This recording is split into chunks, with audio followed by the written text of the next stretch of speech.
o ano de 2021 terminou com a marca de mais de 600 mil brasileiros mortos em consequência da pandemia da Covid-19. Quisemos renovar nossas esperanças para 2022, porque, afinal de contas, finalmente a curva da Covid era decrescente no país. Mas aí veio a explosão da transmissão comunitária da variante Ômicron, o que nos reserva o ano de 2022 na área da saúde. A convidada de hoje, em Pernambuco, e é ela quem responde a pergunta, é a doutora Ana Brito, médica e pesquisadora da Fundação Oswaldo Cruz. Eu sou Estela Mari Saldanha e este programa, você sabe, também é veiculado pela Rádio Universitária FM e pela Rádio Universitária Paulo Freire AM. Doutora Ana, a pergunta que nos aflige a todos. Começamos 2002 com a circulação descontrolada da Ômicron, da variante Ômicron, e se a resposta for positiva, qual é a prospecção para 2022 a partir desse quadro? Estela, o quadro que está desenhado não só para o Brasil, mas como para o mundo, a partir do final do ano passado, do final do ano de 2021, não é, digamos assim, o mais confortável.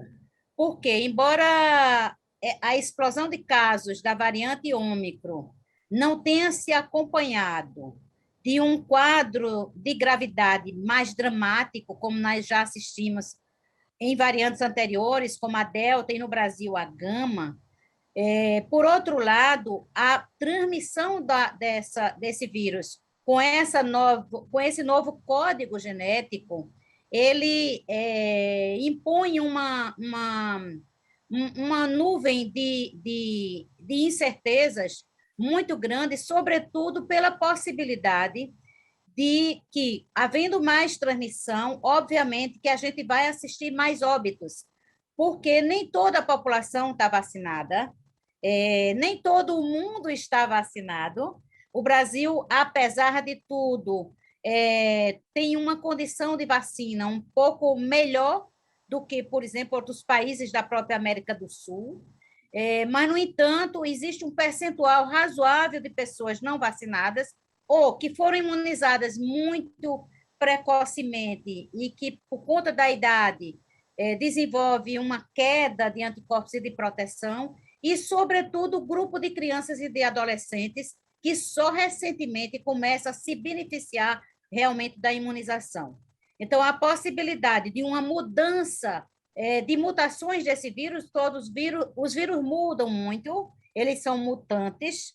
No entanto, uma mutação ela só se considera uma preocupação de saúde pública se ela é capaz de mudar o código genético do vírus. E essa mudança do código genético do vírus inclui características preocupantes, como aumento de transmissão, como aumento de gravidade. Então, é muito precoce dizermos que nós estamos entrando num cenário de conforto ou num cenário de relaxamento da pandemia.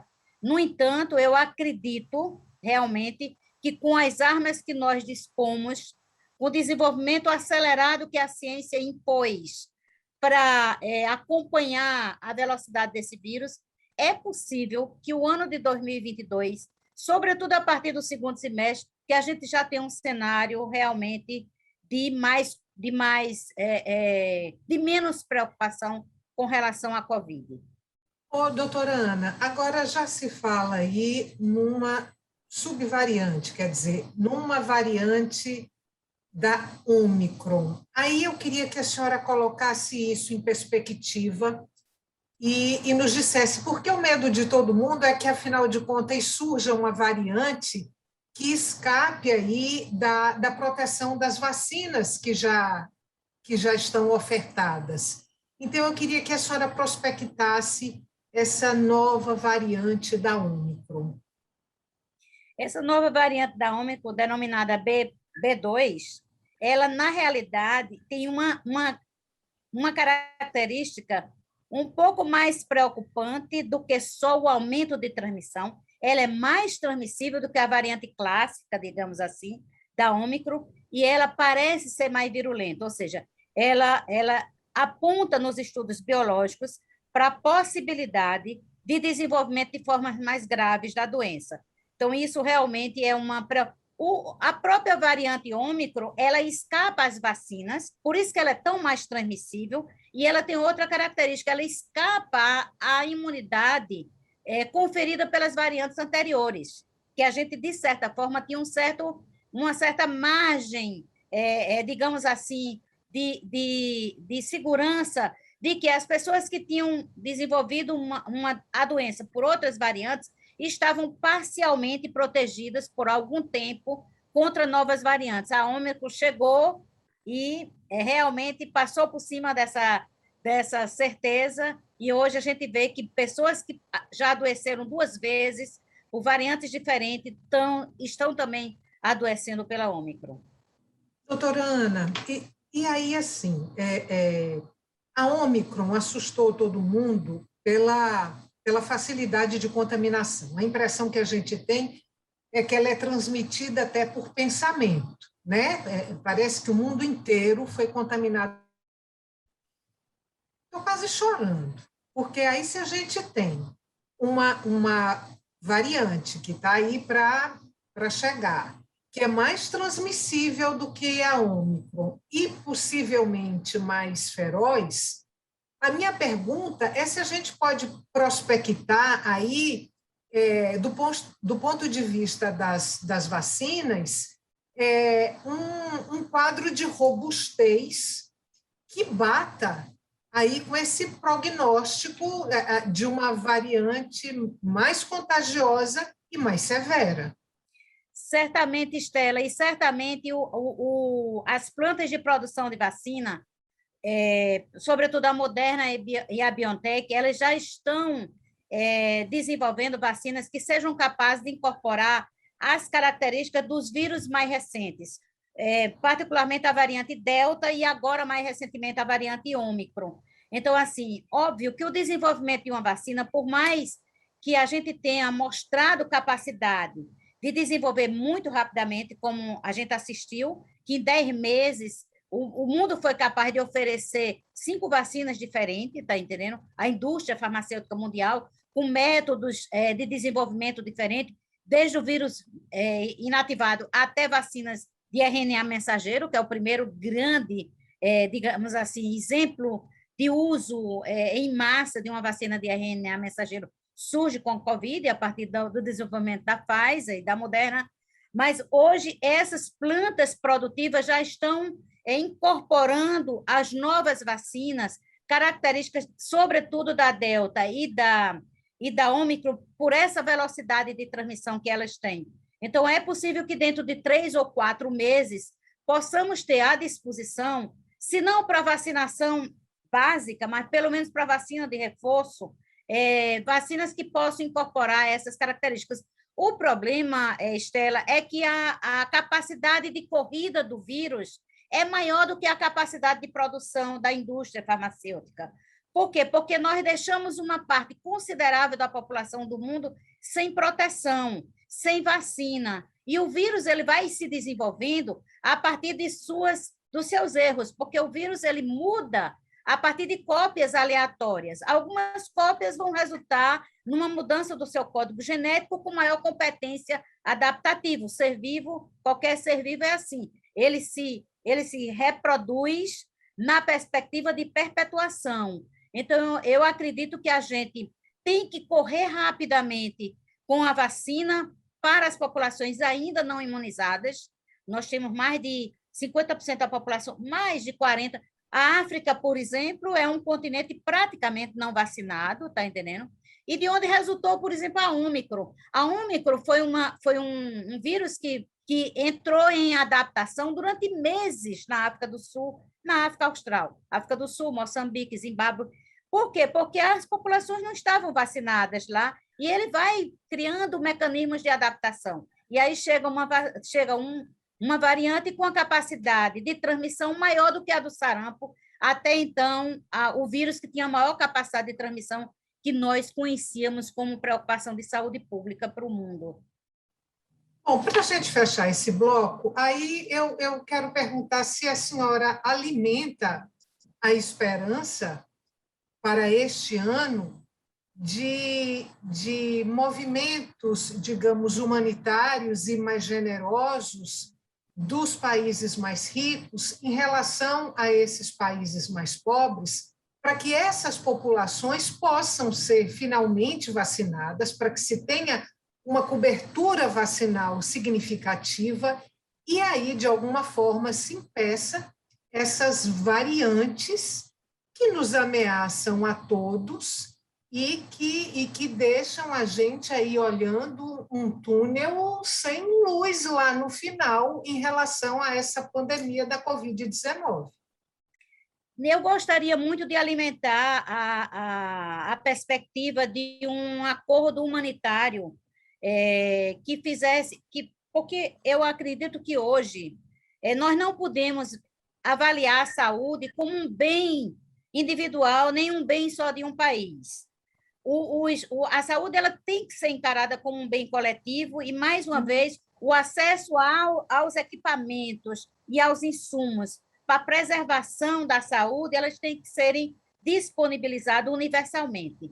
Então, eu tendo a ter um sentimento otimista de que organismos multilaterais, como a Organização Mundial da Saúde, consiga fazer em um ano o que não conseguiu de uma forma robusta em 2 anos, que é o acordo, por exemplo, COVAX, que é um acordo que era para disponibilidade de vacina para toda a população do mundo. Ele se mostrou muito insuficiente, mas a gente também teve uma dificuldade enorme, que era o governo americano era chateado por um negacionista, e o afastamento de Trump deu outro impulso, porque os Estados Unidos passou a realmente a fazer doação para a OMS, que está no escopo da OMS, essa doação. Então, nós esperamos, eu tendo a ser otimista nesse sentido. Por outro lado, eu sou extremamente reticente quando eu assisto, por exemplo, os Estados Unidos, países como Israel, a fazer 5ª dose de vacina, está entendendo? Por quê? Porque tem um padrão, um conjunto de pessoas que se negam a tomar a vacina, mais de 30% da população dos Estados Unidos se nega a se vacinar, e você vai fazendo, quer dizer, aportando vacinas para aqueles que já estão imunizados, quando o resto do mundo não tem acesso a essas vacinas. Então, isso nos entristece e isso nos coloca num dilema. Será que, de fato, nós vamos conseguir atingir uma saúde global, num esforço global de enfrentamento da Covid? Eu acho que essa é a grande lição que a Covid está trazendo para o mundo atual, para o mundo contemporâneo. O enfrentamento tem que ser coletivo e tem que ser de todos os países. Ele não pode ser limitado aos países que têm mais acesso versus os que têm menos acesso. Enquanto existir população com circulação de vírus, nenhum país do mundo estará protegido, com certeza, das novas variantes. Doutora Ana, a gente faz um intervalo bem curtinho e volta daqui a pouco para continuar essa conversa. Até já.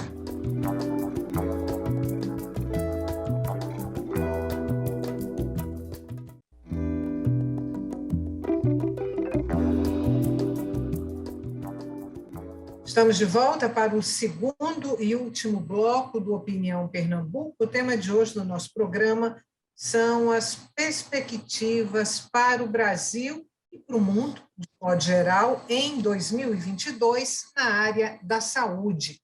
Eu sou Estela Mares Saldanha e converso com a doutora Ana Brito, médica e pesquisadora da Fundação Oswaldo Cruz. Lembrando para você, mais uma vez, que o Opinião Pernambuco também é veiculado pela Rádio Universitária FM e pela Rádio Universitária Paulo Freire AM. Doutora Ana, Eu quero abrir esse bloco retomando a questão da vacinação. No bloco anterior, a senhora falou que tem um percentual muito grande da população mundial que não está vacinada, que é urgente que essas populações sejam vacinadas para que a gente consiga um controle da pandemia. Agora, eu pergunto para a senhora se, independente disso, se os cientistas, se vocês já sabem como é que deve ser aí a rotina da vacina. Se a gente vai tomar, no Brasil, por exemplo, pelo menos para alguns grupos, se vai haver uma quarta dose, agora em 2022, se a tendência é que a vacinação contra a Covid seja uma vacinação anual ou uma vacinação semestral, o que é que vocês já conseguem prospectar? Estela, veja só, você faz uma pergunta ainda sem resposta. Tá? O que a gente pode observar dos estudos, tanto no campo biológico como no campo epidemiológico, é que não tem nenhuma possibilidade do mundo suportar várias doses de reforço para a Covid. Então, assim, não tem como pensarmos em quarta, quinta, sexta, sétima dose. Essa numeração de doses, inclusive, ela é complicada. Agora, é possível, veja, numa perspectiva de médio prazo, que o SARS-CoV-2, o vírus da Covid-19, possa se tornar um vírus com sazonalidade. Tá? Exemplo da influenza, exemplo de influenza A, influenza B, de outros vírus. E que para esse enfrentamento se desenvolvam vacinas anuais ou semestrais, tá? Mas normalmente essa perspectiva é sempre anual. Isso é um cenário, isso é uma possibilidade. O outro cenário, que é o cenário mais favorável, digamos assim, seria a gente fazer um esforço mundial para interromper a transmissão do vírus. Uma vez interrompida a transmissão desse vírus, não tem razão nenhuma para que ocorra uma possibilidade de se investir cada vez mais em doses e doses e doses de vacina. Então, eu diria o seguinte, que se o mundo fosse mais humanitário, o esforço seria realmente de desenvolver estratégias, e nós já sabemos que a vacina é uma estratégia robusta de controle, porque ela tem reduzido casos graves e morte no mundo inteiro, embora hoje, por exemplo, tenha sido registrado 14 mil mortes no mundo por Covid. Isso é um número absolutamente comparável com aquela onda mais expressiva da Covid no ano de 2020, antes das vacinas. Né? Então, por quê? Porque a transmissão é muito grande, e onde tem muita transmissão, onde ocorre mais transmissão, ocorre mais mortes. Mesmo que esse percentual seja de 0,5, mas são 0,5 de 2 milhões, de 3 milhões, e isso vai ser diferente de 1 para 100, por exemplo. Então, eu acredito que se a gente fizesse um esforço, aliando medidas já comprovadas, competentes e robustas da redução de casos graves, que são as vacinas, mas as medidas de restrição de circulação da população por algum tempo, esse esforço que a gente tanto tem se debatido desde meados do ano de 2020, de que é fundamental que se restrinja a circulação da população, é fundamental que se reduza aglomerações, é fundamental que se use máscara, que passou a ser um insumo importantíssimo na redução da transmissão de doenças respiratórias. Então, se houver esta combinação de esforços da sociedade junto com as autoridades sanitárias, esse seria o melhor cenário, da gente interromper a transmissão do vírus. No entanto, pegando o cenário pior, que é o cenário de manutenção, a minha expectativa é que a gente possa manter vacinações anuais contra a Covid, desde que a característica do vírus não mude tanto. Vai depender muito dele e do comportamento da população. Doutora Ana, a senhora falou aí das populações que não estão vacinadas por falta de vacinas, falou também naquela parcela vacinada por opção, que são os negacionistas.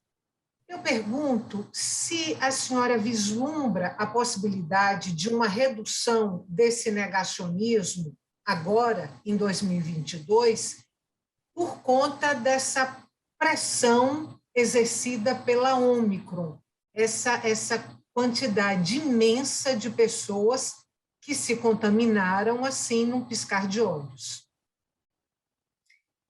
Com relação aos negacionistas, digamos assim, do ponto de vista ideológico, que parece uma religião, eu digo que é uma seita, porque ele se baseia num dogma, porque você simplesmente diz que não vai tomar vacina e ponto. Não quer ouvir nenhum argumento. E são pessoas, tem médicos nesse grupo, tem inclusive pessoas que se dizem cientistas, não é só, as pessoas não só são oriundas da massa da população desinformada, não. Muita gente informada adota esse dogma da não vacina.